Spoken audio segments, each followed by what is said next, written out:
Assalomu alaykum. Bugungi video darsimizda inventory, ya'ni ombor moduli bo'yicha ko'rib chiqamiz. Birinchi bo'lib inventory, ya'ni ombor moduliga kirib olamiz va bizda omborning asosiy boshqaruv sahifasi ko'rinadi.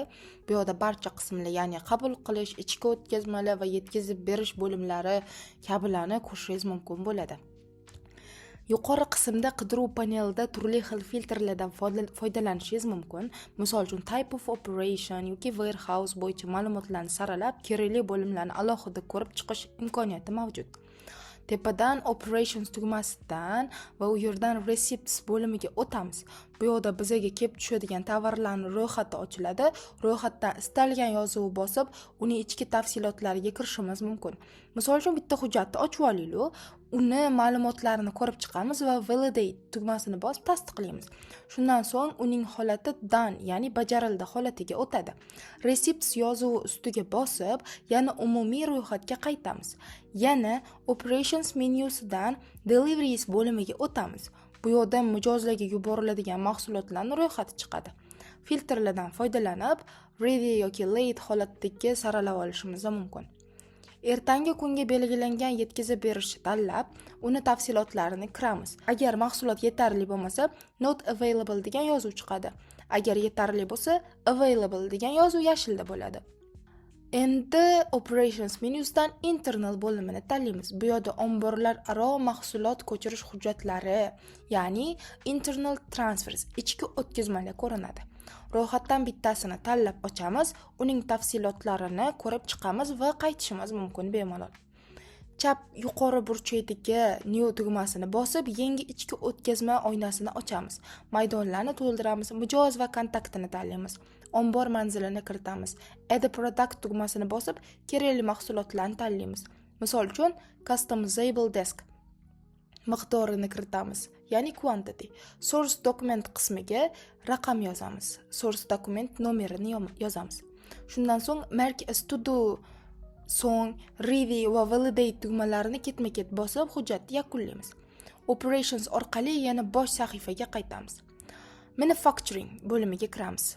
Operationdan manufacturing bo'limiga kiramiz. Bu yerda ishlab chiqarish buyurtmalari ro'yxati chiqadi. Ro'yxatdan bitta buyurtmani tanlab, uni tarkibiy qismlarini, ya'ni components ko'rib chiqishimiz ham mumkin. Dropships bo'limi. Operationdan dropshipsga o'tamiz va bu yerda to'g'ridan-to'g'ri yetkazib berish ro'yxati chiqadi. Chap yuqoridagi new tugmasini bosib, yangi dropship ochamiz. Kontakt va mahsulotlarni tanlaymiz, miqdorini kiritamiz, validate tugmasini bosib, uni tasdiqlaymiz va yakunlaymiz. Va endi operations menyusidan batch transfers bo'limiga o'tamiz. Bir nechta buyurtmalarni guruhlab bajarish sahifasiga ko'ramiz. Shu yerda xaritani ham ochish mumkin. Shundan so'ng yana operations orqali wave transfers bo'limiga o'tib, to'lqinli terish usullari va ularning taqsimoti bilan tanishib olishimiz mumkin. Operations menyusidan physical inventory bo'limini ochamiz. Bu yerda ombordagi mahsulotlarning haqiqiy qoldiqlari ro'yxati chiqadi. Va ko'ryapsiz, o'dudi bu judayam oson, siz bemalol haqiqiy mahsulot qoldiqlarini ham ko'rib olishingiz, filtrlab olishingiz, oddiy bitta bo'lim orqali hammasini kuzatishingiz mumkin. Har bir mahsulotda hisobdagi soni va farqi ko'rsatilgan bo'ladi. Kerakli qismini tahrirlab, apply tugmasini bosish orqali o'zgarishlarni saqlab olamiz. Filtrlardan foydalanib, mahsulot kategoriyalari yoki joylashuv bo'yicha qidirishingiz ham mumkindir. Operations bo'limidan scrap bo'limiga kiramiz. Bu yerda yaroqsiz va buzilgan mahsulotlar ro'yxati turadi. Chap yuqori tarafda new tugmasini bosib, biz ham yangi yaroqsiz mahsulot qo'shishimiz mumkin. Mahsulotni tanlaymiz, sababini belgilaymiz. Misol uchun broken, ya'ni singan. Miqdorini kiritib, validate tugmasi orqali tasdiqlaymiz. Landed costs o'tamiz. Chap yuqori burchakdagi new tugmasini bosamiz.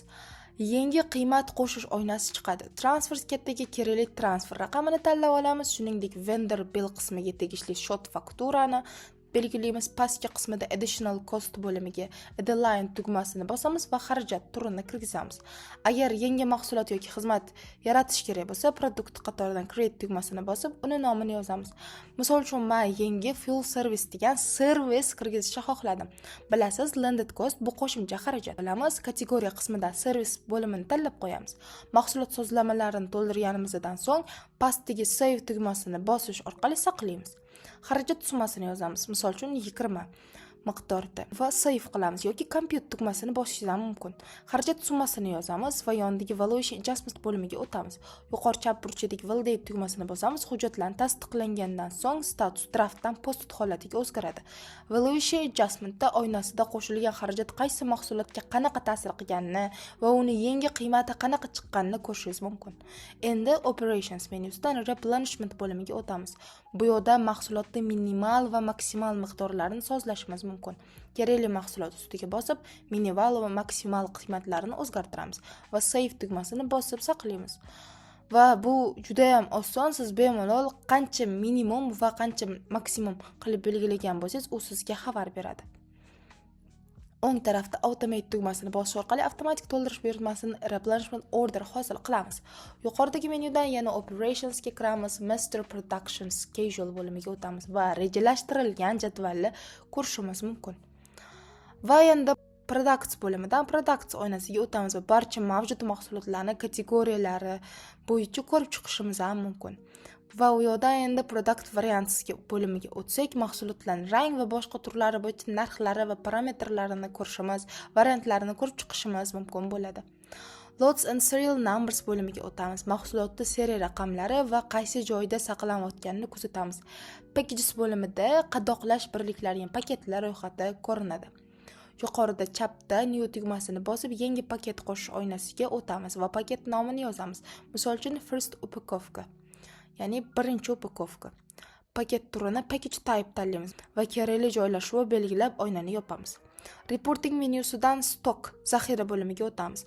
Yuqoridagi inventory at date tugmasini bosib, kerakli sana bo'yicha ombor qoldiqlarini tekshirish uchun confirm tugmasini bosamiz. Locations joylashuvlar bo'limiga o'tib, ombordagi har bir joylashuv bo'yicha mahsulotlar qoldig'ini va zaxiralarni kuzatamiz.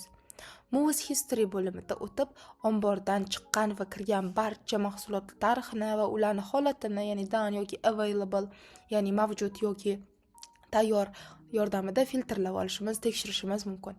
Moves analysis bo'limiga o'tib, umumiy tahliliy ma'lumotlar, jadvallar va o'lchovlar, ya'ni measures orqali ko'rib chiqishimiz ham mumkin. Oxirida ombor bo'yicha tayyorlangan grafik va diagrammalarini warehouse analysis ko'zdan kechirib chiqa olamiz.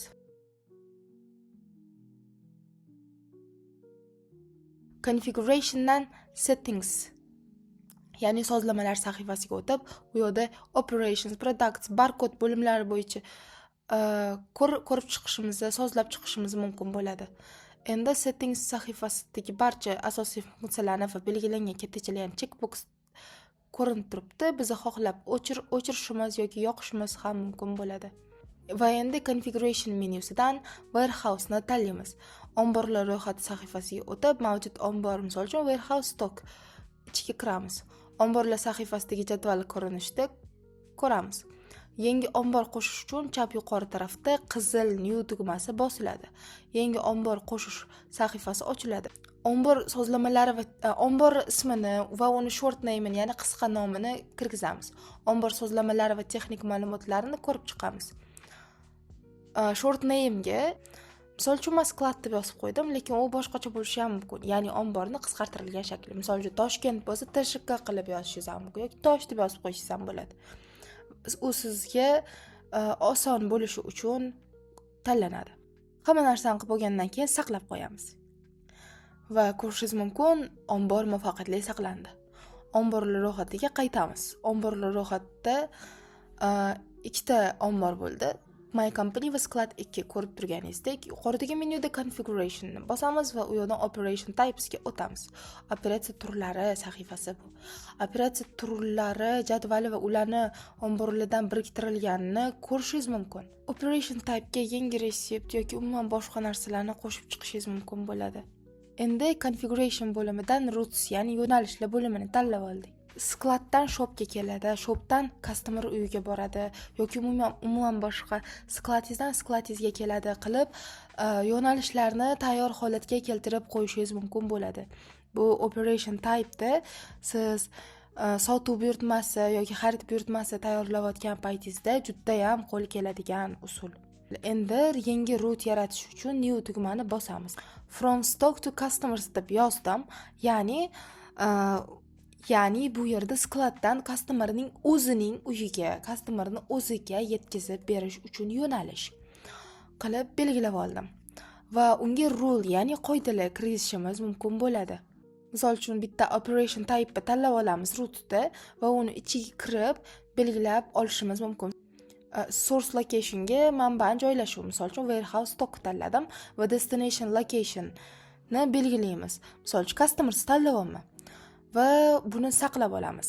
Va endi configurationdan rootsni tanlaymiz, yo'nalishlar jadvalini ko'rishingiz mumkin va configurationdan storage categories, ya'ni saqlash kategoriyalari. Storage kategoriyalarini tanlaymiz.